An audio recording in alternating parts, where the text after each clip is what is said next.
முதலா இந்த நாட்டுக்கு கம்ப்யூட்டர் வந்தபோது நிறைய எதிர்ப்பு வந்து 10 பேர் செய்யற வேலையை ஒரு கம்ப்யூட்டர் செஞ்சிடும், வேலையில்லா திண்டாட்டம் பெருகி போகும்னு ஒரு பயம்.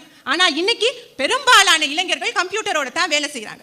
இந்த கம்ப்யூட்டர் நம்முடைய சந்தோஷத்தை பிடுங்கிக்கிட்டு சம்பளத்தை கொடுக்குது, அதை தான் துன்பம்னு நாங்க சொல்றோம். கடவுள் எதற்கு இரவும் பகலும்னு ரெண்ட படைச்சிருக்கார்.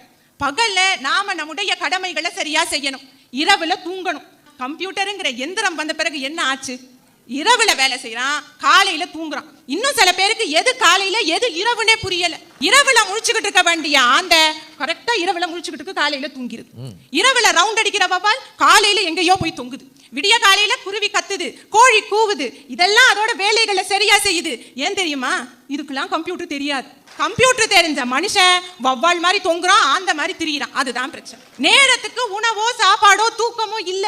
சின்ன வயசுலேயே பிபி, டென்ஷன், சுகர்னு அல்லல் படுறானே, இது துன்பம் இல்லையா?